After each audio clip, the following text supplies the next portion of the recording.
Hi guys, welcome to Smart Commerce Classes. My name is Anshul Mittal and in today's video we will be covering the next part of chapter number 2 of ACCA F5. तो guys अभी तक इस chapter पे बहुत ज़्यादा time लग चुका है, बहुत ज़्यादा इन्वेस्टमेंट कर दिया इस पे और अभी तक ये चैप्टर कंप्लीट नहीं हुआ. सो आई ट्राई कि इस वीडियो में इस चैप्टर को मैं कंप्लीट कर दूँ. I can just I try my level best, ठीक है, but I can not promise it क्योंकि चैप्टर बहुत ज़्यादा बड़ा है और बहुत ही ज़्यादा थोरेटिकल अंडरस्टैंडिंग है इसमें. So let's start the next part. अब नेक्स्ट पार्ट यहाँ पे है हमारा कि there are number of factors that needs to be manage in order to maximize products return over its life cycle. कि प्रोडक्ट की अगर हमने प्रॉफिटेबिलिटी बढ़ानी है ओवर द लाइफ साइकिल तो what things that we can do. ये पूरा product का लाइफ साइकिल है, तो इस पूरे प्रोडक्ट को किस तरीके से हम ज़्यादा प्रॉफिट इस पूरे लाइफ साइकिल में निकाल सकते हैं. तो सबसे पहला जो इसका मेथड होता है that is design cost out of profit. That is design cost out of the profits, out of the product, sorry. So सबसे पहला तरीका हम ये निकाल सकते हैं कि designing cost out of the product. तो design cost out of the product का मतलब क्या होता है. जैसा कि हमने एक चीज़ पढ़ी थी कि इस स्टेज में यहाँ से यहाँ तक हमारा सारा जो काम होता है दैट इज़ फॉर डिज़ाइनिंग. और डिज़ाइनिंग का almost 90% of the total cost जो हमारे प्रोडक्ट की होती है पूरे टाइम की 90% जो उसकी कॉस्ट होती है that is on designing. Designing में बहुत खर्चा आता है. सो design cost out of the product ये कहता है कि हमें डिज़ाइनिंग करते टाइम उस प्रोडक्ट को इस तरह से मैनेज करना है, इस तरह से बनाना है कि एक तो डिज़ाइनिंग कॉस्ट हमारी सबसे कम आए, दूसरा डिज़ाइन करते हुए हमें प्रोडक्ट में ऐसी ऐसी चीज़ें डालनी है कि कल को जब हम प्रोडक्ट को मैन्युफैक्चर करना स्टार्ट करेंगे वहाँ पे हमारा कोई एक आधा प्रोसेस कम हो जाए. इसका मैं तुम्हें एक एग्जांपल देता हूँ. जैसे हम जब फ़ोन्स बनाते हैं तो जैसे हमारे फ़ोन्स में जब भी हम कटिंग करते हैं नॉर्मली स्क्वायर की कटिंग होती है. Just a very small example, अगर हम कोई भी पेपर को कट करेंगे सबसे पहले स्क्वायर कट करेंगे. अगर हमें राउंड एजेस देनी है, राउंड एजेस, तो पहले हमें स्क्वायर में कट करके अलग से एक प्रोसेस शुरू करना पड़ेगा जहाँ पे राउंड एजेस आए.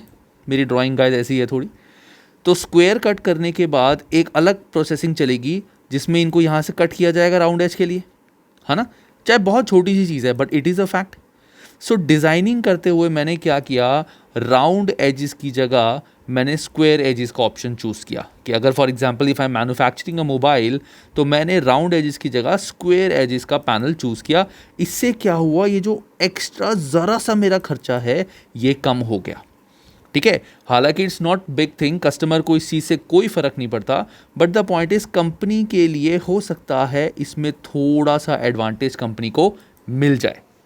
तो there are lot of things like that जो कंपनी कर सकती है डिज़ाइनिंग के टाइम पे सो दैट डिज़ाइनिंग कॉस्ट हमारी कम हो जाए प्रोडक्ट की. There are different different ways. हमें वो वेज अपने अकॉर्डिंग, सिचुएशन के अकॉर्डिंग समझने, इसके लिए कोई डिफाइंड रूल नहीं है.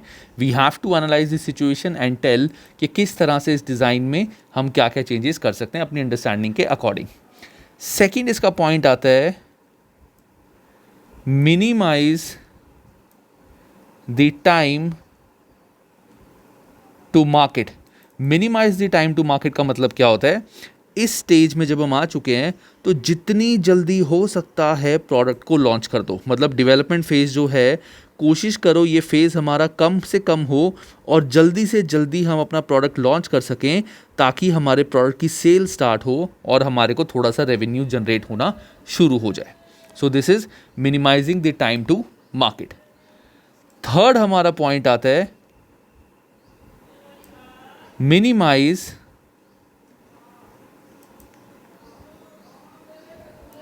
Break even point. मतलब ये नहीं है कि ब्रेक इवन पॉइंट कम करना है, ब्रेक इवन पॉइंट तो एक ही पॉइंट होता है जहाँ पे हमारे no profit and no loss होते हैं.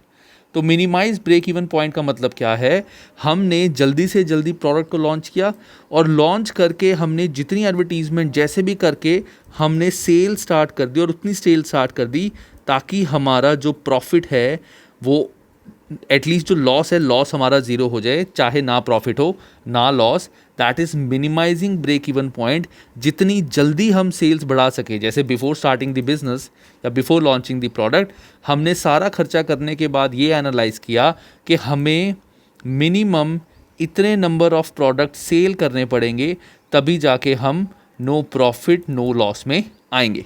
तो जितनी जल्दी हो सकता है हमने उस लेवल ऑफ सेल तक पहुंचने की कोशिश की, ताकि हमारा नो प्रॉफिट नो लॉस हो। तभी तो इसके बाद प्रॉफिट ज़्यादा आना स्टार्ट हो जाएगा। तो हम क्या पढ़ रहे हैं, what we are reading, we are studying कि कौन कौन से मेथड्स होते हैं जहां से हम प्रोडक्ट के रिटर्न को बढ़ा सकते हैं, प्रॉफिट्स बढ़ा सकते हैं। तो that is minimizing break even point. ठीक है, उसके बाद जैसे यहाँ पे और इसके पॉइंट्स क्या क्या हो सकते हैं, what are the things that we can do to minimize break even point। जैसे हमने लॉन्च डिस्काउंट्स दिए, जैसे कई बार जब नया प्रोडक्ट लॉन्च होता है तो उस पर काफ़ी ज़्यादा डिस्काउंट देते हैं, लॉन्च में काफ़ी ज़्यादा डिस्काउंट देते हैं, हैवी डिस्काउंट, कि अभी अभी ये लॉन्च हुआ है, आप इसको परचेज़ करो, आपको ह्यूज डिस्काउंट मिलेगा। इससे क्या होगा, हमारी सेल वॉल्यूम बूस्ट हो जाएगी। ठीक है ना, इससे क्या होगा, हमारी वॉल्यूम बूस्ट हो जाएगी। दूसरा क्या होता है, कई कंपनीज जैसे एप्पल, सैमसंग, ये क्या तरीका चूज़ करती हैं, जब भी कोई नया प्रोडक्ट लॉन्च होता है तो launch at a higher price, इसको ज़्यादा प्राइस पे लॉन्च करते हैं। अब ज़्यादा प्राइस पे लॉन्च करने से तुम बोलोगे कि सर अगर ज़्यादा प्राइस पे लॉन्च करेंगे तो सेल तो बहुत कम होगी। होता क्या है, जब एक अच्छी कंपनी, ब्रांडेड कंपनी अपना प्रोडक्ट हायर प्राइस पे लॉन्च करती है तो there are lot of people who buy that product, कि उनको लगता है कि यार हायर प्राइस का है तो इसमें बहुत अच्छी क्वालिटी होगी। जैसे Apple, people are fond of Apple, they are crazy about Apple. Apple का नया फ़ोन आता है, एप्पल 12, एप्पल जैसे अब आई थिंक एप्पल 13 आने वाला है, I am not a big fan. तो एप्पल 13 आने वाला है, तो जब 13 आएगा तो पीपल विल बी क्रेजी। जिसने एप्पल 12 लिया होगा वो भी 13 में अपने आप को अपग्रेड कराएगा, चाहे उसके लिए उसको 30-40,000 एक्स्ट्रा पे करने पड़े। So that's the case. So higher price पे लॉन्च करने से क्या होता है, कंपनी बहुत कम सेल वॉल्यूम में अपने ब्रेक इवन पॉइंट पे आ जाती है, क्योंकि इसमें जब हायर प्राइस पे सेल करते हैं तो प्रॉफिट मार्जिन बहुत ज़्यादा होता है, profit margin is very high, तो company no profit no loss पे आ जाती है।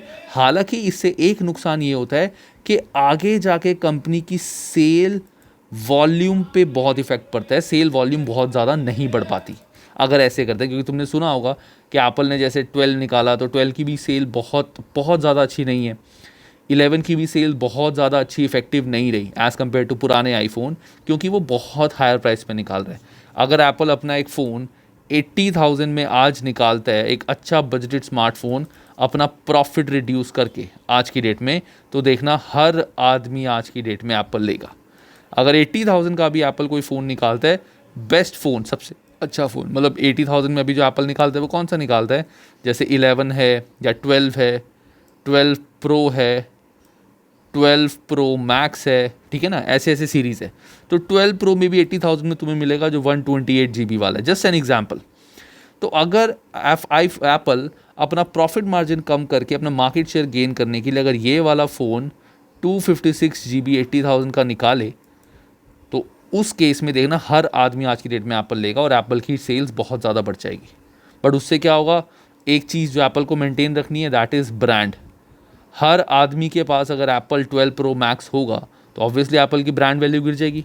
ब्रांडेड का मतलब क्या होता है कि सबके पास नहीं होता, सारे नहीं लेते, कुछ लोग ही लेते हैं, तभी वो ब्रांड वैल्यू बनती है। अगर हर आदमी के पास ऑडी होगी आज की डेट में, तो ऑडी की कोई वैल्यू नहीं रहेगी मार्केट में, क्योंकि हर आदमी के पास ऑडी है। ठीक है, so that's the case. Anyways, so that is minimize break even point and any two of the strategy can be followed. Next point हमारा आता है इसमें, D point, maximize the length of life cycle itself. That means maximize the length of life cycle, मतलब ये वाला जो हमारा life cycle है इसकी लेंथ को मैक्सिमाइज करो, क्योंकि यही एक पॉइंट होता है जहाँ पे हमें प्रॉफिट बहुत ज़्यादा आते हैं। सो दैट मीन्स हम मैक्सिमाइज करते हैं अपनी प्रोडक्ट की लेंथ, लाइफ साइकिल की लेंथ, ताकि हमारा प्रॉफिट जो है, अभी अगर एक कर्व ऐसे है तो ये कर्व ऐसे जाके हो जाए, तो दैट मीन्स प्रॉफिट काफ़ी ज़्यादा हमें आएगा as compare to previous time. ठीक है, अब तुम बोलोगे कि सर प्रॉफिट ज़्यादा होगा तो यहाँ पे कॉस्ट भी तो बढ़ती जाएगी। सो मैंने बताया था कि प्रोडक्ट की मोस्ट ऑफ द कॉस्ट इस जगह पे लगती है और इस जगह पे लगती है जब प्रोडक्ट की मार्केट में वैल्यू बिल्कुल ख़त्म हो रही होती है। यहाँ सबसे ज़्यादा कॉस्ट लगती है। यहाँ तो रेगुलर कॉस्ट जो कंपनी की हो रही है वही लगती है, कुछ खास नहीं होता। ठीक है, so that's the case, maximize the length of life cycle itself. उसके बाद आता है, ये हमारे 4 पॉइंट्स हैं by which company can get good profits in a product life cycle. तो अगर हम बुक में देखें, यहाँ पे मैं थोड़ा सा इसको बड़ा करता हूँ,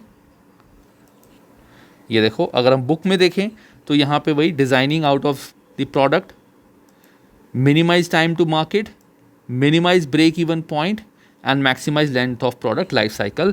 तो इस पार्ट का कॉन्सेप्ट तुम्हें पता होगा, just give it a plain read, एक बार इसको बस पढ़ लेना। ठीक है, कुछ ज़्यादा नहीं करना, just give it a plain read, अच्छे से समझ आ जाएगा। प्लेन सिंपल थ्योरी है। इसके बाद इन्होंने एक इलस्ट्रेशन कराई हुई है, let's read this illustration as well. So Enrono is an accounting software package which has 6-year product life cycle. The following are yearly cost estimated for entire length of the package life. तो 6 साल का हमारा package है।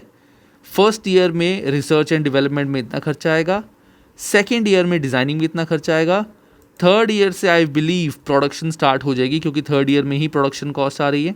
तो third, fourth, fifth year की ये सारे cost है, सिक्स्थ ईयर में हमारा ये और खर्चा है। सो इनका जो टोटल खर्चा होगा पूरे लाइफ टाइम का वो हमें यहाँ गिवन है।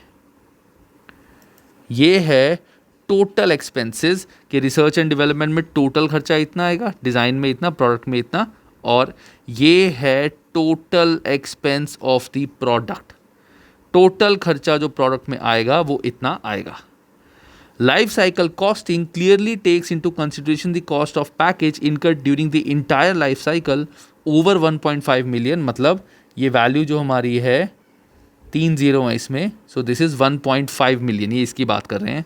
Accordingly, from life cycle costing, the management can know whether revenue earned by the product is sufficient to cover the whole cost incurred during its life। अब देखना पड़ेगा हमें रेवेन्यू कितना आता है। अगर रेवेन्यू इस कॉस्ट से ज़्यादा है पूरी लाइफ में तभी हम ये प्रोडक्ट को मार्केट में लाएंगे, अदरवाइज नॉट, कोई फ़ायदा नहीं है। When viewed as a whole, there are opportunities of cost reduction and minimization in several categories of cost. For example, initiative could be taken to reduce testing costing, therefore research and development category. Likewise, proper planning and a tight control on transportation and handling costs could minimize distribution costs. So there are a lot of opportunities by which आगे जाके भी cost reduction हो सकती है। These opportunities of cost reduction are unlikely to be found when management focuses on maximizing profit in period by period basis। मतलब अगर हम individual period by period basis पे हम प्रॉफिट निकाल रहे हैं, वहाँ पे हम इन चीज़ों के बारे में नहीं सोचते, क्योंकि हम सिर्फ ये देख रहे हैं पहले साल में चलो यहाँ तो लॉस ही होना है, यहाँ तो लॉस ही होना है, यहाँ पे हमें प्रॉफिट ज़्यादा होना चाहिए, तो यहाँ तो रिसर्च एंड डेवलपमेंट का खर्चा ही कुछ नहीं है, तो यहाँ हम इसके बारे में सोचेंगे ही नहीं। तो दैट्स वाई ये जो कॉस्ट है ये पीरियड बाय पीरियड में नहीं चलती, पूरे प्रोडक्ट लाइफ साइकिल में ही चलती है। Only on knowing the life cycle cost of a product can a businessman decide appropriately on its price. So जैसे फॉर एग्जाम्पल इंट्रोडक्शन, ये कुछ टैक्टिक्स हैं, जैसे introduction, high price to recoup high development cost, high returns before competitor enter into market. जैसे मैंने Apple का example दिया था कि लॉन्च के टाइम पे आप प्रोडक्ट का प्राइस बहुत ज़्यादा हाई रखो, जैसे जैसे ग्रोथ होता रहता है वैसे वैसे प्रोडक्ट का प्राइस रिड्यूस करते चले जाओ। मैच्योरिटी, जहाँ पे हमारी सेल्स पीक पे होती हैं वहाँ पे sale slow down and level of the market price is maintained. Upgrades और new market should be considered. यहाँ हमें प्रोडक्ट को अपग्रेड करना पड़ेगा क्योंकि पीक पे आ चुके हैं, अगर और ज़्यादा सेल करनी है तो कुछ नया देना पड़ेगा, नहीं होगा। डिक्लाइन, अब प्रोडक्ट की सेल हमारी गिर रही है, superior products appear, are prices must be cut to maintain sales. जब हमारे प्रोडक्ट का तुमने देखा होगा ईयर एंड सेल्स होता है, क्योंकि हर साल नया नया प्रोडक्ट लॉन्च होता है, जैसे कपड़ों में होता है मोस्टली, एवरी ईयर नए नए कपड़े, नए नए ब्रांड, नई नई चीज़ें आती हैं, तो हर साल year end sale, winter sale, summer sale, ये सब लगती है। उसमें क्या होता है, सीज़न सेल, मुझे ज़्यादा शॉपिंग का नहीं है शौक, तो एंड ऑफ सीज़न सेल, हाँ एंड ऑफ सीज़न सेल में क्या होता है, वो प्रोडक्ट को बिल्कुल कॉस्ट पे बेचते हैं ताकि उनके सारा सामान बिक जाए, उनके सामान में उनका लॉस ना हो, कि जो भी सामान पड़ा है वो चाहे कॉस्ट टू कॉस्ट निकल जाए, एटलीस्ट हमारा सामान बिक जाए, क्योंकि हमने जो प्रॉफिट कमाना था वो हम ग्रोथ और मैच्योरिटी में कमा चुके हैं। यहाँ तो सिर्फ ये है कि सामान सारा बिक जाए, सामान वेस्ट ना हो ताकि हमारा लॉस ना हो। तो डिक्लाइनिंग के टाइम पे हम प्राइसेस कट कर लेते हैं टू मेंटेन सेल्स, ताकि सेल्स मेंटेन रहे, सेल्स ना कम।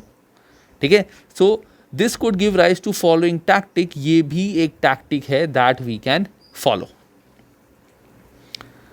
अब उसके बाद आता है customer life cycle costing. Customer life cycle costing very important नहीं है, तो you can just give it a plain read, मैं इसको नहीं कराऊंगा, सिंपल प्लेन रीड है, इसको एक बार पढ़ लेना। ठीक है, नहीं समझ आए तो मुझसे ग्रुप में पूछ लेना या मैसेज कर देना, मैं बता दूंगा। देन आता है life cycle costing in service industry. So life cycle costing in service industry, इसमें बेसिकली क्या होता है, ये कुछ एज स्पेसिफिक नहीं है, बहुत ही सिंपल है।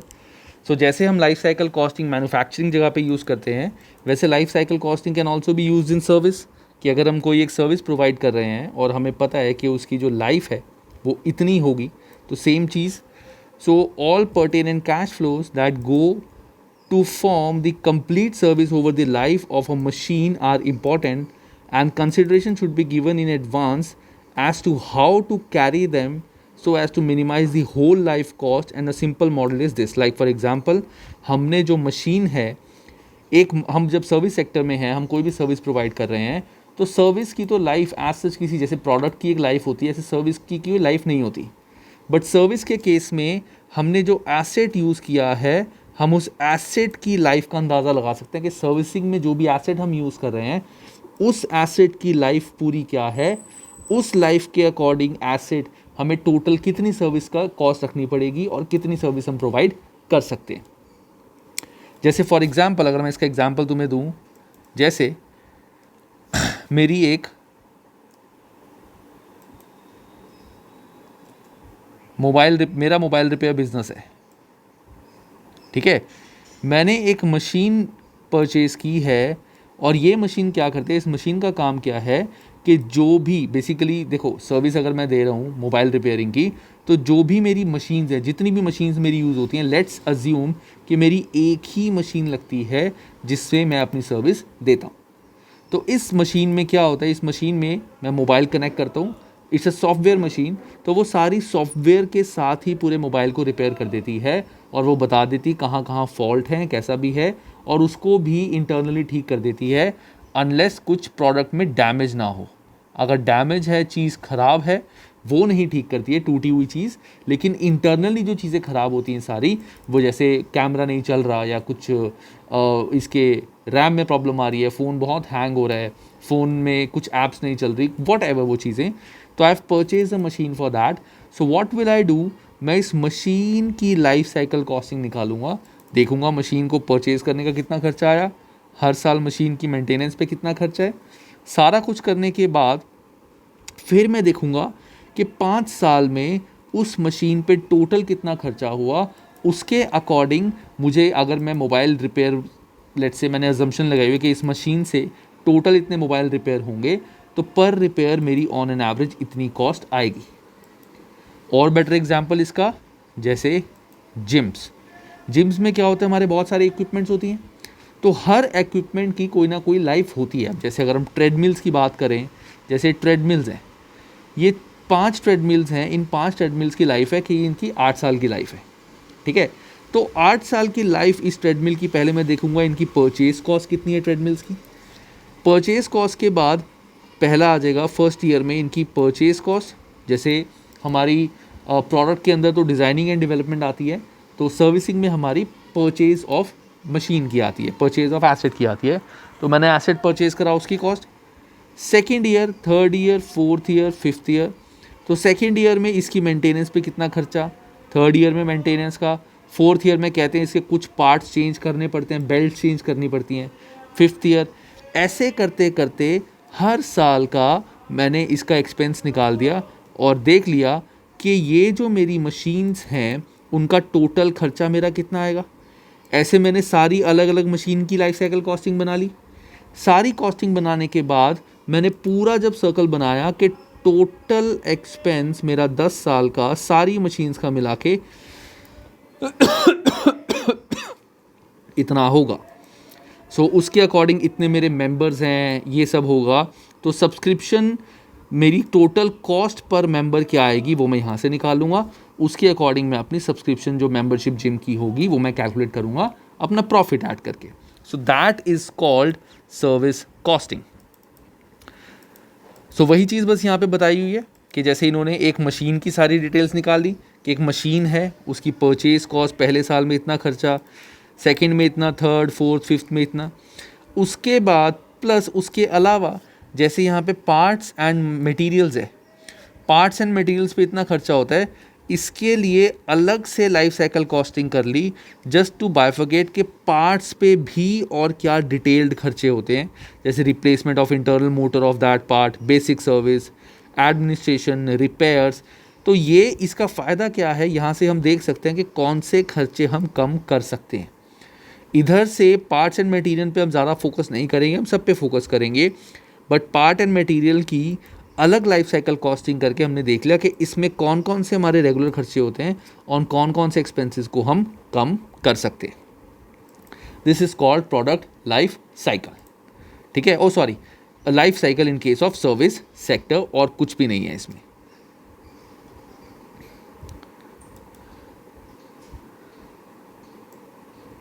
जैसे अब इसके बारे में थोड़ा सा बस बेनिफिट्स बताए हुए हैं।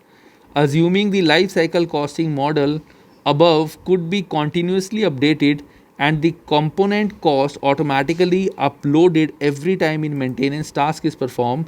This would provide the company with more accurate and robust pricing information, provide real-time life cycle cost, enable equipment managers to see and understand the impact of their decision on life cycle, allow company to see forward resource and part. Basically वही life cycle के कुछ advantages बताए हुए हैं and that's it, ठीक है ना। कुछ खास नहीं है, कुछ समझने वाला इसमें एसेज बहुत डिटेल में नहीं है। सिंपल बस तुम्हें ये पता होना चाहिए कि लाइफ साइकिल कॉस्टिंग अगर सर्विस सेक्टर में हो, वहाँ पे हम किस तरह से ये वैल्यूज़ निकालते हैं। प्रोडक्ट में तो पूरे प्रोडक्ट की लाइफ देखी जाती है, सर्विसिंग में सर्विस की लाइफ नहीं देखी जाती, एसेट्स की लाइफ देखी जाती है, ठीक है। नेक्स्ट टॉपिक हमारा आता है इन्वायरमेंटल मैनेजमेंट अकाउंटिंग, और in short it is also called EMA, environmental management accounting. So guys, जो ये टॉपिक है environmental management accounting, this is very very easy topic, और ये हालांकि इट्स नॉट प्रैक्टिकल, इसमें प्रैक्टिकल क्वेश्चंस कुछ नहीं है, this is more of theoretical topic. So environmental management accounting का बेसिक कॉन्सेप्ट, बेसिक मतलब ये है कि जो भी हम अकाउंटिंग करते हैं, जो भी हम कॉस्ट कैलकुलेट करते हैं, उन कॉस्ट में हमें इन्वायरमेंट के रिगार्डिंग भी कॉस्ट कैलकुलेट करनी चाहिए, और हमें इन्वायरमेंट के बेनिफिट के लिए काम करना चाहिए। कि अगर हम कुछ ऐसी मशीन्स, जैसे for example there are 2 type of machine, machine 1, machine 2। Machine 1 जो है वो इन्वायरमेंटल फ्रेंडली है, मशीन 2 इन्वायरमेंटल फ्रेंडली नहीं है। मशीन 1 थोड़ी कॉस्टली है बट मशीन 2 चीप है। अब अगर तुम मैन्युफैक्चर करोगे product, what you will say कि यार चीप मशीन है, दोनों में आउटपुट सेम है, सब कुछ सेम है, so let's buy this machine, ये सस्ती मशीन है, क्यों महंगी मशीन लेना, इसमें हमें क्या फ़ायदा, इन्वायरमेंट का ही है। लेकिन ये चीज़ करने से तुम्हें भी फ़ायदा होगा, क्या, तुम्हारी ब्रांड वैल्यू बनेगी। एक ब्रांड वैल्यू बनती है कि ये company eco friendly products use करते हैं, और जो इको फ्रेंडली प्रोडक्ट होते हैं, यू मस्ट हैव सीन कि वो प्रोडक्ट्स नॉर्मल कॉस्ट से थोड़े से ज़्यादा कॉस्टली होते हैं। नॉर्मल जो भी सेलिंग प्राइस होती है उससे थोड़ी सी ज़्यादा इनकी कॉस्ट होती है, क्योंकि वो एक ब्रांड वैल्यू देते हैं कि हम इको फ्रेंडली प्रोडक्ट्स यूज़ कर रहे हैं, ठीक है। So that is like environmental management accounting, इसमें और कुछ भी खास नहीं है। दूसरा और क्या हो सकता है, इसके काफ़ी सारी चीज़ें हैं। और क्या हो सकता है कि अगर हम machine 1 eco friendly machine use करते हैं, तो जैसे काफ़ी कंट्रीज़ में लेजिस्लेशन होता है कि हमें प्रोडक्ट वही यूज़ करना है जिसमें एमिशन कम हो, पॉल्यूशन कम एमिट हो। तो अगर ज़्यादा पॉल्यूशन एमिट होगा, धीरे धीरे और बढ़ता चला जाएगा, तो कंपनी पे पेनल्टीज फाइन्स भी लग सकते हैं, तो कंपनी को काफ़ी लॉस हो सकता है। तो इससे बेटर है अभी सस्ते के चक्कर में आगे प्रॉब्लम ना हो, इससे बेटर अभी एक बार कॉस्टली चीज़ ले लो जिससे तुम्हारे को बहुत बेनिफिट्स होंगे। तो पॉइंट इज, सबसे पहला, why environmental management accounting is required. क्यों? पहला, all organizations are faced with increasing legal and regulatory requirements relating to environmental management, need to meet customers needs and concern relating to environment। आजकल customers भी यही बोलते हैं कि यार eco friendly product हो तो यूज़ करेंगे। अगर तुम्हारे पास 2 कॉपीज़ हैं, ठीक है, 2 कॉपीज़ हैं, एक कॉपी पे लिखा हुआ है दिस इज़ इको फ्रेंडली, एक पे नहीं, ये है लेट्स से इंडियन करेंसी में 100 रुपये की, ये है इंडियन करेंसी में 120, तो हो सकता है तुम 120 पे करो कि यार ये इको फ्रेंडली प्रोडक्ट है, ग्रीन ग्रीन है, ये पता नहीं कैसे बनाया हुआ है बट ग्रीन ग्रीन है, ठीक है ना। अब जैसे फॉर एग्जांपल जो लिवाइस है, लिवाइस की जो जीन्स होती हैं, लिवाइस की जीन्स का बीच में एक बार फेमस क्या हुआ था कि लिवाइस की jeans are manufactured with waste plastic, जितना भी प्लास्टिक वेस्ट होता है उससे ये जीन्स बनती है। तो वेस्ट प्लास्टिक भी यूज़ हो गया, जीन्स भी बन गई, तो पीपल यूज टू बाय ये जीन्स, क्या चलो ठीक है this is eco friendly company जो वेस्ट प्रोडक्ट से जीन्स बना रही है, तो वो एक प्राउड फील होता है डाल के। So that is like need of customer demand या customer meets. Need to demonstrate effective environmental management to maintain a good public image, need to manage risk and potential impact of environmental disasters, कि obviously कि अगर हम environment का नुकसान करेंगे तो आगे जाके हम ही सफ़र करेंगे, वो चीज़ भी ना हो। Can make cost saving by improved use of resources such as water and fuel, cost saving भी हो सकती है कि हम वाटर एंड फ्यूल का कम से कम रिसोर्स करें बिकॉज फ्यूल इज़ लिमिटेड, ठीक है ना, इट्स अ स्कैर्स रिसोर्स, तो इसीलिए इसको हम लिमिटेड यूज़ करें जिससे हमारा खर्चा भी कम हो। Are recognizing the importance of sustainable development which is meeting the current need without compromising the ability of future generation to meet their needs. हालांकि प्रैक्टिकली कोई फुलफिल करता नहीं है, कोई नहीं सोचता, बट इसका मतलब ये है कि अगर for example petrol obviously it's a scarce resource, कभी ना कभी तो ख़त्म होगा, तो पॉइंट ये है कि हम अभी इतना यूज़ करें ताकि आगे आने वाली जनरेशन्स भी इसको यूज़ कर सके। हम ऐसा नहीं है कि पानी सारा वेस्ट कर दें, खूब पानी वेस्ट करें ताकि आगे पानी हो ही ना, पानी के लिए भी लोग तरसें, तो वो चीज़ ना हो। ये बेसिकली ऑर्गेनाइजेशंस को सारा देखना पड़ता है, तो इसका एक्चुअली में इस सब्जेक्ट से बहुत रिलेशन नहीं है प्रैक्टिकली, बट वैसे ही थ्योरी के लिए इंपॉर्टेंट है। तो point is environmental management accounting, ये हमने सारा देख लिया। अब environmental management accounting is concern with accounting information needs of managers in relation to corporate activities that affect environment as well as environment relating impacts। अब क्या चीज़ है, एक मैनेजर कैसे देखेगा अकाउंटिंग में अपनी के इन्वायरमेंट से क्या बेनिफिट हो सकता है, इन्वायरमेंट से क्या नुकसान हो सकते हैं। तो first is identifying and estimating cost of environmental related activities, जो भी हमें इन्वायरमेंटल रिलेटेड एक्टिविटीज़ हैं हमारी, जो भी हम करेंगे, नई मशीन्स लगाएंगे, हैवी मशीन्स लगाएंगे, कुछ टर्बाइंस लगाएंगे, वॉट एवर वी डू, उसके लिए कितना हमारा खर्चा होगा। Identifying and separately monitoring the usages and cost of resources such as water, electricity, fuel, and to enable cost to be reduced. Same normal खर्चा कम करना है, इनसे भी खर्चा कम कर सकते हैं। एंश्योरिंग इन्वायरमेंटल कंसिडरेशन, एक second guys, ensuring environmental consideration form a part of capital investment decision, कि जब भी हम कोई मशीन परचेज करें हम ये ध्यान दें कि मशीन परचेज करते हुए हम इको फ्रेंडली मशीन पे ज़्यादा फोकस करें rather than buying that machine जिससे काफ़ी ज़्यादा पॉल्यूशन फैले। Assessing the likelihood and impact of environmental risk, मतलब अगर हम इन्वायरमेंटल की सारी कंडीशंस फॉलो नहीं करते तो आगे जाके हमारे ऊपर क्या क्या रिस्क हो सकते हैं।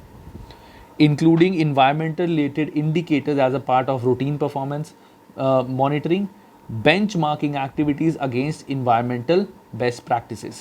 बेसिकली सिंपल सा मतलब क्या है, तुम्हें क्या समझ आएगा अब तक कि हम इन्वायरमेंट के लिए भी कुछ अलग से एक्सपेंस करते हैं ताकि हमारी कंपनी को ही उस चीज़ का एडवांटेज हो।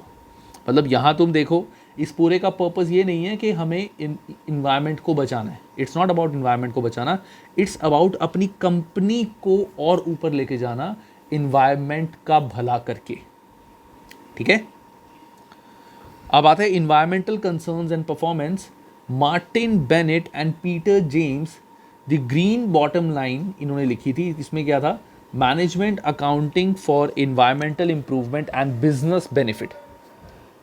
ये क्या था, they looked at ways in which a companies concern for environment can impact इस परफॉर्मेंस, के अगर एक कंपनी इन्वायरमेंट का भला सोचती है या नहीं सोचती तो उससे कंपनी पे क्या इम्पैक्ट आता है। तो पहला, short term saving through waste minimization and energy efficiency schemes can be substantial, कि हमारा अगर हम एनर्जी, जैसे हमने प्रोडक्ट लिया जिससे वेस्टेज बहुत कम हो, तो वेस्टेज अगर कम होगी तो हमारी बेनिफिट है, वेस्टेज कम होगी तो हमारी आउटपुट ज़्यादा आएगी। Companies with poor environmental performance may face increased cost of capital because investors and lenders demand higher risk premium, क्योंकि अगर एक कंपनी पुअर इन्वायरमेंटल रिकॉर्ड है जिसका, वहाँ पे अब एक फैक्ट्री है, उसके ऊपर से बहुत बहुत धुआं निकलता है, बहुत ज़्यादा धुआं निकलता है, ठीक है, बहुत धुआं निकलता है। दूसरी फैक्ट्री है वो बिल्कुल ग्रीन है, ज़्यादा मतलब ऐसा नहीं है ग्रीन के कलर ग्रीन है, कि यहाँ से बहुत ही कम धुआं निकलता है। तो ऑब्वियसली जब कोई इन्वेस्टर देखेगा वो कहेगा इससे इतना धुआं निकल रहा है, कल को तो भाई इसके ऊपर तो इन्वायरमेंट वाले आके या गवर्नमेंट ही आके इस पर केस कर देगी, तुम इतना इन्वायरमेंट पॉल्यूशन फैला रहे हो। तो there is a huge risk in this business relating to environment issue, but यहाँ पे रिस्क बहुत कम है। So that is the third point, sorry B point. Companies with poor environmental performance में face increase cost of capital, उनको ज़्यादा capital investment करनी पड़ेगी, बिकॉज इन्वेस्टर्स और lenders demand higher risk premium. वो कहते हैं अगर हम ज़्यादा पैसे लगाएं तो हमें रिटर्न भी ज़्यादा मिले, कोई भरोसा नहीं कल को इसमें प्रॉब्लम ना हो जाए। There are a number of energy and environmental taxes such as landfill tax in the UK. UK में हमारे टैक्सेस भी होते हैं, तो अगर आपका पॉल्यूशन ज़्यादा एमिट हो रहा है तो आपको टैक्स भी ज़्यादा पे करना पड़ेगा। Pressure groups campaign can cause damage to reputation और एडिशनल कॉस्ट। जैसे प्रेशर ग्रुप्स को यू कैन से, जैसे कोई इन्वायरमेंटल ग्रुप है, तुम्हारी फैक्ट्री से बहुत धुआं निकल रहा है, उस इन्वायरमेंटल ग्रुप वाले लोग तुम्हारी फैक्ट्री के बाहर आके हड़ताल कर दी, प्रॉब्लम क्रिएट कर दी तुम्हारी फैक्ट्री के लिए कि तो बहुत धुआं फैला रही है, इन्वायरमेंट डैमेज कर रही है, ये सब वो सब पॉल्यूशन का, तो दैट इज़ अ वेरी, तुम्हारी रेपुटेशन पे बात आ जाती है और काफ़ी खर्चे होते हैं उनको हटाने के लिए। अब मशीन चेंज करनी पड़ेगी, काफ़ी कुछ करना पड़ेगा। इन्वायरमेंटल लेजिस्लेशन में cause sun setting of products and opportunities of sunrise replacement. इसका मतलब क्या है कि इन्वायरमेंटल लेजिस्लेशन बोल सकते हैं कि ये प्रोडक्ट्स आप बनाने बंद करो, इनसे इतना पॉल्यूशन फैलता है, और दूसरे प्रोडक्ट्स बनाओ जिनसे पॉल्यूशन कम फैलता है। जैसे तुमने सुना होगा कार्स पूरे वर्ल्ड वाइड आजकल इलेक्ट्रॉनिक कार्स पे लोग शिफ्ट हो रहे हैं। उसका रीज़न क्या है? इलेक्ट्रॉनिक कार्स पे शिफ्ट होने से क्या होगा कि पेट्रोल डीजल से बहुत धुआं, बहुत गैसेस एमिट होती हैं, जिसकी वजह से इन्वायरमेंट पे बहुत डैमेज होता है, और ऑब्वियसली इलेक्ट्रिकल से डैमेज इतना धुआं नहीं निकलेगा। So that's why they are switching to electrical cars. सो बंद करो वो बनाना, स्टार्ट करो ये बनाना। The cost of processing input which becomes waste is equivalent to 5 to 10% of some organizations revenue। अगर हम कोई ऐसी मशीन बनाते हैं या ख़रीदते हैं जिससे काफ़ी वेस्टेज होती है, प्रोडक्ट तो बन रहा है लेकिन वेस्टेज बहुत ज़्यादा हो रही है, तो वो जो वेस्टेज हमारी हो रही है, हो सकता है वो वेस्टेज का टोटल एक बंदा शायद उसी से वो बिज़नेस करता हो। मतलब जैसे हम, इसका एग्जांपल क्या होता है, जो हम खाना खाते हैं, जितना खाना हम वेस्ट करते हैं, शायद किसी गरीब के लिए उतना एक टाइम का खाना हो जो खाना हम एक टाइम पे वेस्ट करते हैं। तो सेम चीज़ इन्वायरमेंट में जो भी हम प्रोडक्ट वेस्टेज करते हैं, शायद किसी फैक्ट्री के लिए वो वेस्ट एक पूरा पूरा प्रॉफिट हो, उसका इतने पैसे कमाती हो वो सिर्फ उस वेस्ट से। The phasing out of CFCs has led markets to alternate products. Basically इसका भी मतलब यही है कि जो इन्वायरमेंटल फ्रेंडली प्रोडक्ट्स नहीं यूज़ कर रहे, तो उनको ऑल्टरनेटिव प्रोडक्ट चूज़ करने पड़ेंगे जो इको फ्रेंडली हो। That's it. इसको पढ़ लेना एक बार, नथिंग एज सच इसमें इंपॉर्टेंट। ये सब कुछ वही है सारा गाइस, कुछ खास इसमें नहीं है। देयर इज़ नो पॉइंट कि मैं इस चीज़ को डिटेल में कराऊँ, बस इसमें इन्वायरमेंट के ही बेनिफिट्स एंड ऑल के बारे में बताया हुआ है। नेक्स्ट आता है EM and effect of financial performance. तो इन्वायरमेंटल मैनेजमेंट का फाइनेंशियल परफॉर्मेंस पे क्या क्या इम्पैक्ट आता है। सो गाइस, अब आता है हमारा बेसिकली कि किन तरीक़ों से या इन्वायरमेंटल मैनेजमेंट करने से हमें बिज़नेस में क्या बेनिफिट होता है। तो फर्स्ट इज़ इम्प्रूविंग रेवेन्यू। अब बिज़नेस में अगर हम इन्वायरमेंटल मैनेजमेंट करते हैं, इको फ्रेंडली प्रोडक्ट्स यूज़ करते हैं, मशीन्स यूज़ करते हैं, उससे हमारा रेवेन्यू बढ़ता है। कैसे कि एक तो हमारी वेस्टेज कम होगी, जैसा मैंने बताया था हम प्रोडक्ट्स वो लेंगे जिनकी वेस्टेज कम होगी। दूसरा, अगर हम इको फ्रेंडली प्रोडक्ट्स यूज़ करते हैं तो हम अपना प्रोडक्ट एक प्रीमियम प्राइस पे सेल कर सकते हैं, थोड़ा हायर प्राइस पे, क्योंकि हम इको फ्रेंडली प्रोडक्ट्स यूज़ कर रहे हैं। और तीसरा, it can be as advertisement point for us कि हम इको फ्रेंडली प्रोडक्ट यूज़ कर रहे हैं, जिससे हमारी cells can also be increased कि हम इको फ्रेंडली प्रोडक्ट्स यूज़ कर रहे हैं। दूसरा, अगर हमें और अच्छा तो कॉस्ट का भी इससे लिंक हो जाएगा, वेस्टेज कम कर रहे हैं उससे रेवेन्यू बढ़ेगा, कॉस्ट रिड्यूस होगी, एक ही बात है। It is possible that in future rather than good environmental management resulting in improving sales, poor management will lead to losses. All businesses will be expect to meet a minimum standard related to environmental issues. तो इससे better हम पहले ही उस standard से ऊपर काम करते हैं ताकि आगे जाके हमारा बिजनेस बंद ना हो। कॉस्ट रिडक्शन बिल्कुल वही वाली बात है कि paying close attention to the use of resources can lead to reduction in cost. Often simple improvement in process can lead to significant cost savings. Increase in the cost मतलब अगर हम starting में, फॉर एग्जांपल स्टार्टिंग में जब हम environmental friendly products use करेंगे या environmental friendly machines बनाएंगे, ऐसी मशीन्स बनाएंगे जो वेस्टेज कम करे, शायद वो कॉस्टली मशीन्स हो, ऐसी मशीन्स लेंगे जो फ्यूल कम यूज़ करे तो वो कॉस्टली हो, तो एक बार तो हमारी कॉस्ट ज़्यादा होगी, बट वो शॉर्ट टर्म के लिए ही रहेगी। आगे जाके वो automatically it will convert into profit. जैसे प्रोडक्ट लाइफ साइकिल में क्या होता है, स्टार्टिंग में डिज़ाइन डेवलपमेंट में बहुत खर्चा होता है, ऐसे ही अगर हम कुछ इन्वायरमेंट मैनेजमेंट करके ऐसी मशीन्स लेंगे जो थोड़ी इन्वायरमेंट के लिए बेनिफिट हो, भले ही स्टार्टिंग में वो हमें कुछ नुकसान दे क्योंकि ज़्यादा कॉस्टली होंगी, बट आगे जाके उसका हमें काफ़ी बेनिफिट होगा। So there may be increase in some cost, for example cost of complying with legal and regulatory requirement, an additional cost to improve the environmental image of the organization. However, some of these costs may be offset by government grants, and this expenditure may save money in long term as measures to prevent future losses. तो भले ही starting में थोड़ा सा loss होता है लेकिन आगे जाके कवर हो जाता है। आगे कॉस्ट ऑफ फेलियर, अगर हम ऐसे प्रोडक्ट्स यूज़ कर रहे हैं या ऐसी मशीन्स में से प्रोडक्ट बना रहे हैं जो इन्वायरमेंट को डैमेज करती है, तो आगे जाके हो सकता है हमें काफ़ी ज़्यादा फाइन्स पे करने पड़े और हो सकता है काफ़ी ज़्यादा फाइन्स की वजह से हमारा बिजनेस बंद हो जाए।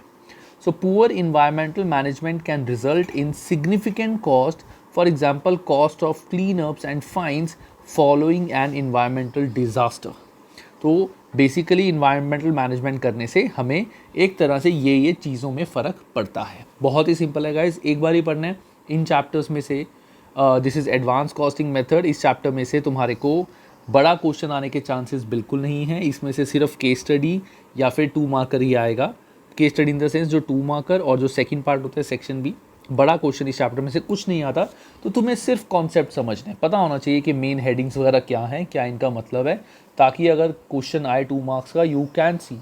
अब जैसे तुम्हें यहाँ पे अगर इससे रिलेटेड एक क्वेश्चन आता है कि इन्वायरमेंटल मैनेजमेंट से हमारे बिजनेस में ये इम्पैक्ट पड़ता है, उसमें लिखा होता है जैसे for example increase in sales due to increase in selling price या increase in profit due to increase in selling price, तो क्या वो सही होगा कि नहीं। तो तुम्हें बाकी सारे मेथड्स को देख के समझना पड़ेगा कि बाकी सारे जो ऑप्शंस दिए हुए कौन सा ऑप्शन सही है कौन सा गलत, because this option can be right, क्योंकि अगर हम ऐसे प्रोडक्ट यूज़ करते हैं हम अपना सेल प्राइस बढ़ा सकते हैं जिसकी वजह से हमारा प्रॉफिट बढ़ेगा। ठीक है, तो this we have to analyze in detail a bit, this is not F2। तो यहाँ थोड़ा सा हमें अच्छे से समझ के आंसर्स देने हैं। प्लस एक चीज़ और मैं बता रहा हूँ, मैंने जैसे तुम सबको पता होगा मैंने F3 के एग्जाम किट के सॉल्यूशंस डाल दिए हैं, 1-2 चैप्टर्स के रह गए हैं। ऐसे ही मैं पहले उसके बाद F2 के डालूंगा, देन F7 के डालूंगा एंड देन F5 मैं इसके भी एग्जाम किट के सारे सॉल्यूशंस डालूंगा। It will take time and I also see कि कितने स्टूडेंट्स हैं जो मेरा सब्सक्रिप्शन ले रहे हैं because if I am getting good number of students who are taking my subscription or joining my channel, then only I will be able to update बहुत सारी वीडियोस, क्योंकि मुझे उसमें बहुत टाइम कंज्यूम होता है। एक क्वेश्चन को करने में 5 मिनट लग जाते हैं, 4 से 5 मिनट, ऑन एन एवरेज 3 से 4 मिनट लग जाते हैं। और अगर 100 क्वेश्चन हैं तो that means 400 minute, that means 4 घंटे। 4 घंटे लगते हैं मुझे सिर्फ एक बुक सॉल्व करने में, प्लस उसके अलावा मुझे खुद भी पूरा पढ़ना पड़ता है, तो I have to give lot of time for that. तो आई सी कैसा रिस्पॉन्स सारे स्टूडेंट्स का आता है, then only I will make videos for this. But मैंने बनाऊंगा, मैं वीडियोज़ तो बनाऊंगा डेफिनेटली, जल्दी बनाऊंगा, क्योंकि अगर सब्सक्रिप्शन ज़्यादा होंगी, अदरवाइज टाइम ज़्यादा लगेगा, तब तक तुम्हारे शायद एग्जाम्स हो जाए। चलो, इसके बाद हमारा आता है some environmental management accounting initiative. ये तुम्हें पढ़ना है, this you have to read. ये सिर्फ एग्जाम्पल्स दिए हुए हैं कि कैसे कैसे डिफरेंट कंपनीज़ ने EMA टेक्निक को यूज़ किया है, अकाउंटिंग करी है। तो this is just a plain read for you. इसका बुक से कोई ऐसा रिलेशन नहीं है, just give it a plain read. ठीक है, नेक्स्ट आता है identifying and accounting for environmental cost. अब अगर हम बुक्स में इन्वायरमेंटल कॉस्ट को रिकॉर्ड करेंगे, which will be added in total cost of product, total cost जो हम बनाएंगे, तो इन्वायरमेंटल कॉस्ट को सबसे पहली बात हम आइडेंटिफाई कैसे करें और उसको बुक्स में कैसे लिखें।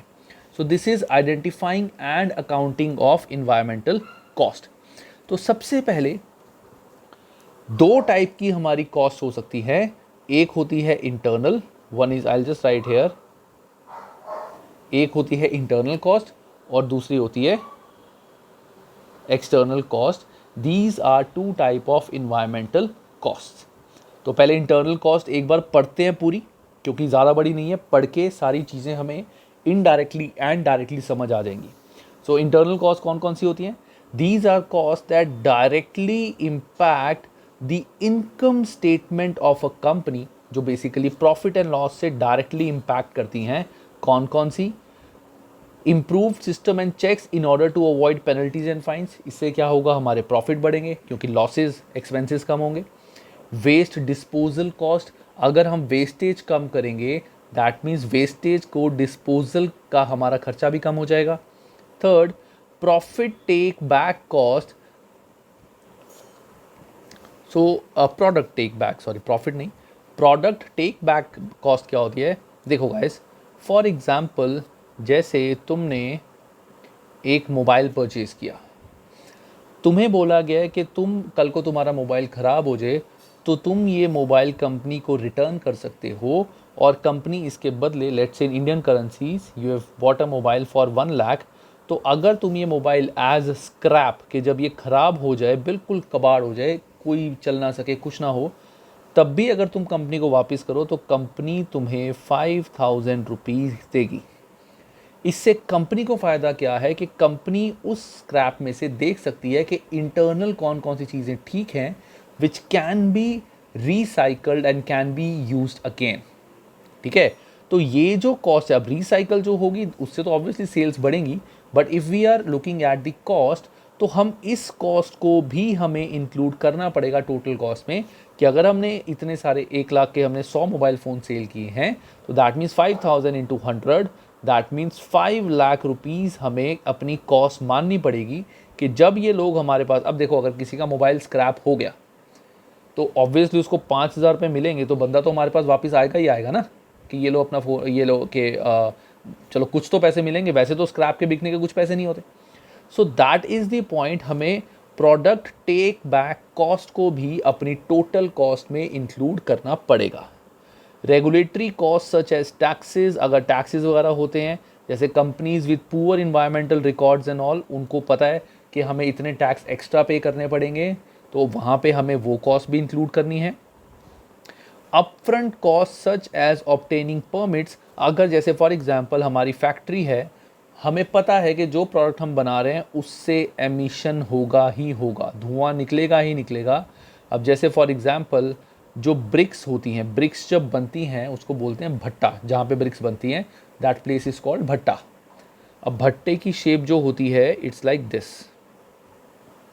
हंसना मत सारे, भट्टे की शेप ऐसी होती है।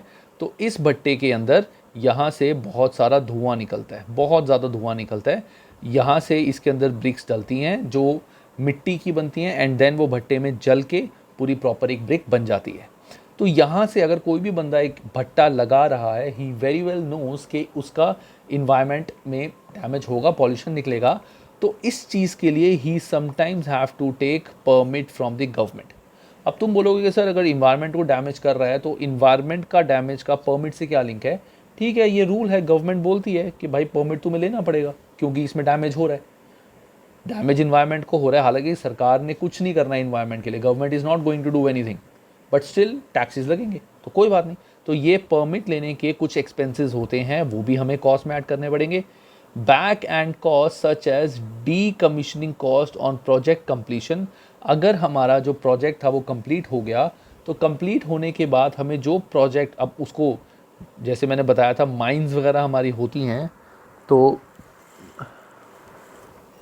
माइंस वगैरह जब हमारा वहाँ पे काम हो जाता है तो उसको हमें पूरा डीकमीशन करना पड़ता है, तो वो खर्चे को भी हमें प्रोजेक्ट कॉस्ट में इंक्लूड करना पड़ेगा। ठीक है, सो बेसिकली ये होती हैं सारी इंटरनल कॉस्ट जिसको हमें अपनी टोटल कॉस्ट में इंक्लूड करना है। और एक्सटर्नल कॉस्ट, अब ये तुम्हें गाइस अच्छे से लर्न करनी पड़ेंगी, you have to read and understand this very carefully, क्योंकि इसमें से क्वेश्चन आ सकता है कि बताओ which one is internal, which one is external, और which one is internal and which one is not. Next is external cost. These are costs that are imposed on society at large but not borne by the company that generate cost of the first instance. मतलब कि ये जो चीज़ें हैं ये company पे direct cost नहीं लगती, कंपनी पे चार्जेस नहीं लगते, लेकिन इनडायरेक्टली आगे जाके कंपनी के ऊपर इसका लॉस होता है, इन्वायरमेंट में डैमेज होता है। एग्जाम्पल जैसे कार्बन एमिशन, बहुत ज़्यादा कार्बन एमिशन होगा, हवा में ऑक्सीजन की कमी होगी, हवा ख़राब होगी, पॉल्यूशन क्रिएट होगा, that is like a external cost. ठीक है, अब इस कॉस्ट को तुम कैसे बुक्स में लिखोगे, कैसे रिकॉर्ड करोगे कि अगर ऐसे कार्बन एमिशन खूब सारा होगा, इन्वायरमेंट में डैमेज होगा, हो सकता है आगे जाके हमें ये प्लांट को शिफ्ट करना पड़े इस जगह से, क्योंकि अगर कार्बन एमिशन होती है तो हमें भी जो मशीन हमारी है उसको ऑक्सीजन भी इस लेवल की चाहिए। अगर बहुत कार्बन एमिशन होता है मतलब ऑक्सीजन प्रॉपर नहीं मिल पाएगी इसको, then we have to shift the plant. Carbon emission की वजह से हमारे एम्प्लॉयज़ हमें छोड़ के जा रहे हैं तो नए एम्प्लॉयज़ हमें हायर करने पड़ेंगे, that is kind of external cost. तो carbon emission, usages of energy and water, forest degradation, health care cost, social welfare cost कि हमारे लोगों की तबीयत ख़राब होगी, सोशल वेलफेयर हमें ऑब्वियसली जो आसपास के लोग हैं, अगर हम इन्वायरमेंट को डैमेज कर रहे हैं तो ऑब्वियसली लोग हमें काम करने नहीं देंगे, तो थोड़ा सा सोसाइटी का भला भी करना पड़ेगा, जैसे स्कूल्स वगैरह ओपन कराने पड़ेंगे, वहाँ के लिए हमें कुछ मेडिकल इक्विपमेंट्स प्रोवाइड करनी पड़ेगी, एम्प्लॉयज़ को फ्री में कोई सर्विसेज देनी पड़ेगी, एम्प्लॉयज़ को स्टे देना पड़ेगा, एम्प्लॉयज़ के बच्चों के लिए कुछ एडिशनल एक्सपेंसेस देने पड़ेंगे, kind of that, those are called external cost. जो कॉस्ट कंपनी पे डायरेक्टली नहीं लगती लेकिन इन्वायरमेंट डैमेज होने की वजह से इनडायरेक्टली कंपनी पे लगती है, those are called environmental cost or external cost. However, government are becoming increasingly aware of these external costs and are using taxes and regulations to convert them in internal cost. For example, companies might have a tree replacement program. If they cause forest degradation, they receive a lower tax allowance on vehicles that can cause high degree of, basically क्या है कि जब भी कुछ ऐसा damage होता है तो कंपनी पे इनडायरेक्टली को डायरेक्ट कन्वर्ट कर देते हैं गवर्नमेंट। जैसे गवर्नमेंट ने जब ये चीज़ हुई तो गवर्नमेंट ने ऑटोमेटिकली टैक्स लगा दिए। हम जो ये टैक्सेस पे कर रहे हैं, ये जो परमिट्स हम ले रहे हैं, वो उनको पता ही है कि इन्वायरमेंट डैमेज होगा, तो परमिट लेके ही हम वो इन्वायरमेंट डैमेज कर सकते हैं।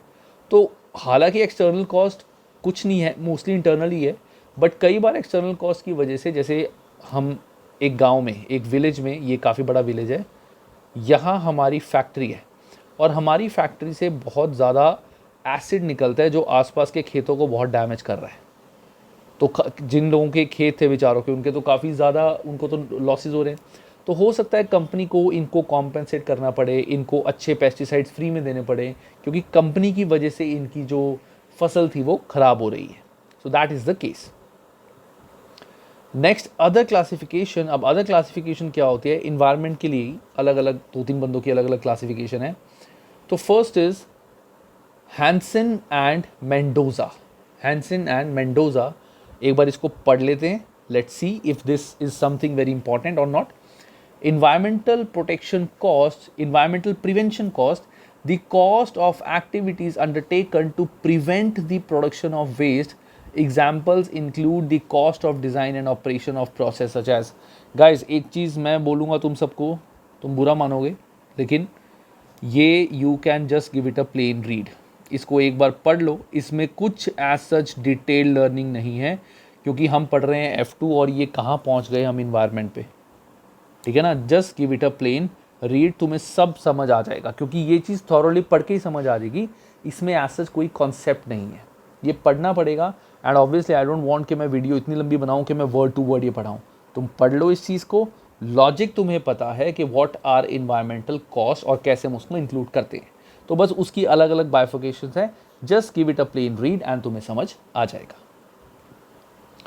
नेक्स्ट आता है हमारा further examples of environmental cost. ये भी पढ़ लेना एक बार. रेगुलेटरी कॉस्ट क्या क्या हो सकती हैं, अपफ्रंट कॉस्ट क्या क्या हो सकती हैं. जैसे upfront cost can be site studying, site preparation, R&D. Back end cost जो हमने पढ़ी थी, project decommissioning cost, disposal of inventory, voluntarily beyond compliance, जैसे ये हमारी होती है external cost. This is external और दीज आर लाइक इंटरनल. तो एक्सटर्नल कॉस्ट कौन कौन सी हो सकती हैं? Audit, training, testing, reports, planning, feasibility studies. तो एक बार ये सारी पढ़ लेना, कुछ खास नहीं है. लास्ट आता है हमारा EMA टेक्निक्स और ये चैप्टर हो गया ख़त्म. सो इन्वायरमेंटल मैनेजमेंट अकाउंटिंग टेक्निक्स क्या होती हैं? सबसे पहले होता है हमारा इनफ्लो एंड आउटफ्लो एनालिसिस. तो सबसे पहले आता है इनपुट आउटफ्लो एनालिसिस. सो इनपुट आउटफ्लो एनालिसिस बेसिकली क्या होता है? बहुत ही सिंपल है.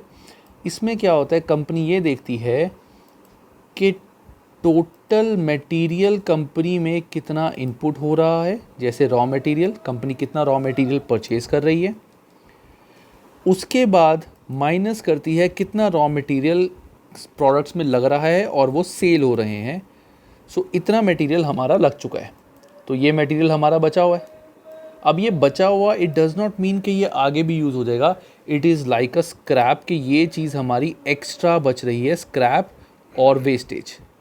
अब इस वेस्टेज को कैसे अकाउंटिंग में हमें डालना है कि वेस्टेज को इतना खर्चा उस पर करना पड़ेगा. कई बार क्या होता है कि वेस्टेज जो प्रोडक्ट्स होते हैं उस पर एडिशनल हमें कुछ खर्चा करना पड़ता होता है, ताकि हम उसको मार्केट में एज वेस्टेज सेल कर सकें, अदरवाइज़ तो ऐसी पड़ी रहेगी वो.